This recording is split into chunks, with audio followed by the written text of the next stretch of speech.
Buenas, somos el grupo D y vamos a presentar el proyecto de cultivos celulares. Se entiende por cultivo celular al conjunto de técnicas que nos permiten aislar, crecer, mantener y reproducir de manera in vitro células de origen animal o vegetal, manteniendo al máximo sus propiedades fisiológicas, bioquímicas y genéticas. Esto se logra bajo condiciones específicas, dependiendo del tipo de cultivo celular, medios y superficies de cultivo, antibióticos, vitaminas, factores de crecimiento, asepsia, temperatura, etc., consiguiendo reproducir clones estables de un solo tipo de células bien definidos y funcionales. En este vídeo hablaremos sobre los siguientes puntos: los tipos de cultivos celulares, tipos de medios de cultivo y preparación, descongelación de las células, mantenimiento del cultivo, contagio y viabilidad celular, eliminación de muestras contaminadas y preservación de la muestra. Dentro de los tipos de cultivo celular existen tres totalmente diferentes. Yo voy a explicaros el primero, los cultivos primarios. Están compuestos por células que han sido aisladas de un tejido y proliferan en las condiciones apropiadas. Consumen nutrientes y cada cierto tiempo hay que traspasarlas, parte de ellas, a otro recipiente para que tengan más espacio. Es decir, añadirles nutrientes frescos. Cultivos secundarios. Sucesivas fases de un cultivo celular primario antes de alcanzar la senescencia. Retienen el mismo número de cromosomas que las células de las que derivan. Líneas celulares continuas. Al pasar las células se seleccionan aquellas que tienen una mayor capacidad de crecimiento y se van volviendo uniformes en su genotipo y fenotipo.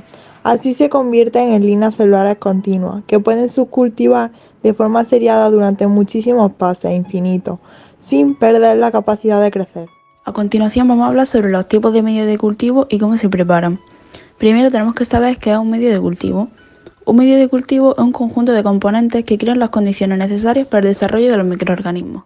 Según su utilización y su composición, los medios de cultivo se pueden clasificar en... Los medios simples poseen los requisitos nutricionales para permitir el desarrollo bacteriano general, como por ejemplo puede ser el agar nutritivo o el caldo nutritivo. Los medios enriquecidos son medios simples o comunes. Les añadiremos ciertos elementos como la sangre, el suero, el líquido ascítico, que permite el aporte de factores de crecimiento o sustancias que neutralizan agentes inhibidores del crecimiento. Medios selectivos. Añadiendo al agar nutritivo compuestos químicos nocivos para algunas bacterias cuyo crecimiento no es de interés o mediante una alteración de las condiciones físicas del medio. Medios diferenciales. Le adicionan sustancias para crecimiento ciertas bacterias y estas, al actuar sobre alguna de las sustancias adicionadas, permiten observar macroscópicamente ciertas propiedades de crecimiento que ayudan a diferenciar. Los medios de enriquecimiento son los medios líquidos que favorecen o permiten la multiplicación de las bacterias cuando la muestra obtenida es muy pobre. Están el caldo tioglicolate, que es el crecimiento de las bacterias anaeróbicas, y el caldo tetrationato, que es el crecimiento de las bacterias microaerófilas.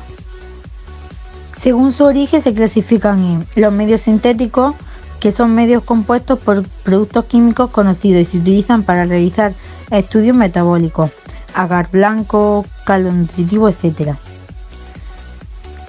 Los medios naturales son aquellos medios que se preparan a partir de sustancias naturales animales o vegetales, como pueden ser suero, leche, papa, etc. Según su consistencia los podemos clasificar en líquidos, sólidos o semisólidos. Los líquidos contienen nutrientes a los que se le adicionan sustancias para mantener estable el pH, como por ejemplo los caldos nutritivos y el caldo peptona. Los sólidos se obtienen agregando agar a un medio líquido determinado. Y los semisólidos, la diferencia es que a estos se les disminuye la cantidad de agar, permitiendo así conservar cepas bacterianas y la observación y registro de las bacterias móviles. ¿Cómo preparar el medio de cultivo? Para preparar nuestro medio vamos a utilizar un medio de cultivo de MEM, suero fetal bovino, que activaremos en el baño María a 57 grados durante media hora. Disolución Ibrimaz, disolución de penicilina y disolución de anfotericina B. Para ello vamos a temperar o descongelar las disoluciones y realizaremos la solución de penicilina con agua.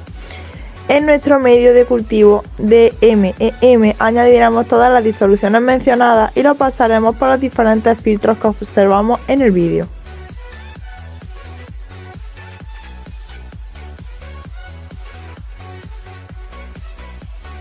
Realización de un cultivo celular. A continuación vamos a hablar sobre los distintos tipos de procedimientos que se necesitan saber a la hora de llevar a cabo un cultivo celular. Esterilización de la cabina y eliminación de residuos. Para realizar un cultivo celular siempre tenemos que realizar los procedimientos en la cabina de flujo laminal para evitar contaminaciones. Además, antes de realizar cada procedimiento debemos desinfectarla y esterilizarla correctamente. Cuando vayamos a eliminar los residuos producidos tenemos que tener en cuenta que los residuos sólidos se pueden limpiar con lejía y se recogerán en bolsas de plástico transparente específicas para autoclave, etiquetadas como riego biológico disponible en el almacén de laboratorio. Las bolsas se mantendrán en todo momento dentro de contenedores. Los residuos líquidos se recogerán en contenedores de vidrio con funda exterior de plástico y o frascos de plástico autoclavables de capacidad adecuada y cierre hermético. Descongelación de las células. Normalmente las células que vamos a utilizar se encuentran congeladas en tanques de nitrógeno o ultracongeladores, así que debemos descongelarlas y prepararlas previamente para realizar el cultivo. En primer lugar, colocamos las células en el baño de María hasta alcanzar los 37 grados durante 1 o 2 minutos sin sumergirlos por completo. Una vez descongeladas, centrifugamos la mezcla a 800 revoluciones por minuto durante 8 minutos. Cuando hayamos centrifugado, con ayuda de una pipeta Pasteur quitaremos todo el sobrenadante y añadiremos 1 mililitro del medio de cultivo. Por último, aspiraremos la mezcla y la introduciremos en un T-Flash junto con 7 mililitros de medio de cultivo. En el proceso de observación debemos observar durante todo el cultivo de forma continuada nuestro cultivo para controlar el crecimiento y decidir qué procedimiento llevar a cabo ante cada situación. Os voy a explicar cómo se realiza un pase. Cuando observamos que la confluencia de nuestras células es de un 80-90%, deberemos realizar un pase.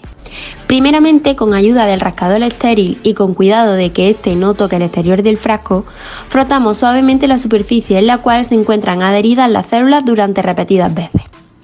Seguidamente, usamos una pipeta estéril de 10 mililitros y un dispensador de pipeta. Pipeteamos la suspensión celular hacia arriba y hacia abajo varias veces contra la superficie del frasco a la cual están adheridas las células. Este proceso ayuda a dispersarlas y a que no formen agregados celulares, facilitando así un crecimiento uniforme en las placas siguientes. Este procedimiento debe realizarse con suavidad y sin aspirar aire para evitar la formación de espuma. Continuamos diluyendo el homogeneado celular en medio de cultivo fresco. En este caso, 2 mililitros de homogeneado y 2 mililitros de medio de cultivo fresco, obteniendo así 2 frascos de células. Finalmente, depositamos los frascos de las células en el incubador y las observamos periódicamente para comprobar su estado fisiológico y realizar los cambios de medio cuando sea necesario para obtener un crecimiento óptimo de las mismas. Ampliación. Con ayuda del rascador estéril y con cuidado de que éste no toque el exterior del frasco, frotar suavemente la superficie en la cual se encuentran adheridas las células durante repetidas veces. Usando una pipeta estéril de 10 mililitros y un dispensador de pipeta para de succión para la pipeta, pipetear la suspensión celular hacia arriba y hacia abajo varias veces contra la superficie del frasco a la cual están adheridas las células. Este proceso ayuda a dispersarlas y a que no formen agregados celulares, facilitando el crecimiento uniforme en las placas siguientes. Este procedimiento debe realizarse con suavidad y sin aspirar aire para evitar la formación de espuma. Para terminar, diluiremos el homogeneado celular con medio de cultivo fresco, en proporción 1:1, es decir, verteremos en un T-Flash de mayor tamaño los 4 mililitros de homogeneado y otros 4 mililitros de medio de cultivo fresco. Eliminación de la contaminación. Las contaminaciones en los cultivos celulares se refieren principalmente a la alteración del cultivo por la presencia de microorganismos no deseados y que son omnipresentes en el ambiente. Estos contaminantes, según la frecuencia en la que se presentan, se pueden agrupar en bacterias, levaduras y hongos, además de micoplasmas y virus. Insistimos en la importancia de ejecutar todos los procedimientos adecuadamente y en las máximas condiciones de esterilidad para reducir cualquier tipo de riesgo de contaminación. Como podemos ver, se nos ha contaminado uno de los tubos con células, así que debemos de tomar medidas de descontaminación necesarias. Para ello, vamos a diluir lejía con agua al 10% y con ayuda de una pipeta Pasteur vamos a verter la parte de la disolución en nuestro tubo. Lo dejamos reposar y tras un rato eliminaremos el vertido y desechamos nuestro tubo de desecho. La tinción y el contaje son uno de los pasos más importantes para controlar la viabilidad de nuestro cultivo, para saber cuántas células tenemos vivas y cuántas muertas. Para realizar la tinción celular se pueden realizar distintos tipos de tintes, dependiendo si queremos teñir una muestra en general o unas células específicas de la misma. En nuestro proyecto utilizamos el método de tinción con azul tripán, ya que tiñe las células que tienen la membrana celular rota y las células con la membrana en buen estado no se tiñen. Así nos permite realizar el contaje, ya que visualizamos tanto las células vivas como las muertas. Con ayuda del rascador, rascamos suavemente la placa del cultivo celular, asegurándonos que llegamos con el rascador a toda la superficie, en la cual las células se encuentran adheridas. Añadir 1 ml del homogeneado celular en 2 tubos Eppendorf distintos. Centrifugar los tubos a 1000 revoluciones por minuto durante 5 minutos. Aspirar el sobrenadante, que es el medio de cultivo, con ayuda de una pipeta de volumen variable y evitar que se aspiren las células presentes. Añadir 500 microlitros de tampón fosfato a cada uno de los 2 tubos de microcentrifuga y con ayuda de la pipeta de volumen ajustable y suavemente resuspender las células evitando la formación de espuma. Añadir a uno de los tubos de microcentrífuga los 500 microlitros del homogeneado celular presentes en el otro tubo de la microcentrífuga. Ahora tendremos un único tubo de microcentrífuga con un volumen de 1 mililitro de la suspensión celular. Transferir 10 microlitros de colorante azul de tripano en un tubo de microcentrífuga. Añadir 10 microlitros de la suspensión celular y con la misma punta de la pipeta de volumen ajustable, pipetear el volumen de arriba a abajo repetidas veces para que la suspensión celular sea homogénea. Transferir lentamente 12 microlitros, aproximadamente serían una gota, de la suspensión celular teñidas de azul de tripano a una muesca situada en el lado superior central de una cámara de recuento, de las 10 que contienen cada portaobjetos de recuento de células. Examinar la cámara de recuento en el microscopio, usando el objetivo de menor aumento. Enfocar las líneas de la rejilla en la cámara. Mueva el portaobjetos hasta que el campo que veas sea la rejilla externa. Utilizar un objetivo de mayor aumento si resulta más cómodo para observar el campo de célula a contar. Para el contaje los pasos a realizar son: primero, cuando ya tenemos la suspensión homogeneizada a través de la inversión del tubo, una de las alícuotas de la misma quedará diluida al 50% con la disolución de azul tripán del 0,4% del PBS. Segundo, montamos la cámara de NevaWare, cubriendo la parte superior de la misma con un cubrecámara, dejando esta a una altura exacta de un 0,1 milímetro de distancia con la propia cámara. Tercero, para continuar cargamos 10 microlitros de la disolución teñida en cada cámara. El volumen de suspensión situado encima de un cuadrado de esquina es de 1 milímetro por 1 milímetro por 0,1 milímetro, es de 0,1 milímetros cúbicos. Dejamos reposar por unos minutos buscando a que las células sedimenten y visualizamos el resultado de la cámara con un microscopio óptico convencional. Quinto, contamos las células blancas viables y las azules no viables presentes en las 4 esquinas de 0,1 milímetros cúbicos. Viabilidad. La viabilidad de un cultivo es el cálculo del número de células vivas encontradas en una muestra. Para ello realizaremos el contagio y la tinción de la que ya hemos hablado previamente. En el proceso de preservación es que una vez que tenemos el número de células que queremos, nos disponemos a congelarlas para su preservación. Para ello primero tenemos que rascar nuestros tubos y homogeneizar las células con el medio. Después pasaremos 1 mililitro de esa disolución a cada tubo Eppendorf y lo centrifugaremos a 100 revoluciones por minuto durante 5 minutos. A continuación eliminaremos el sobrante y traspasamos las células que nos quedan a tubos de criogenia.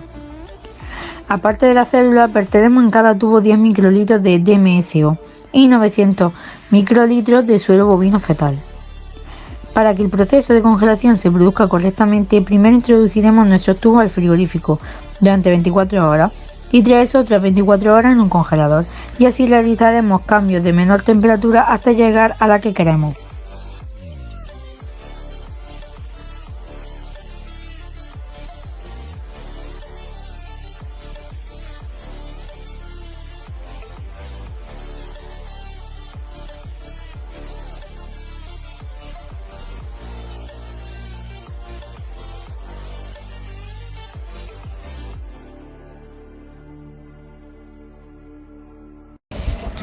está horrible.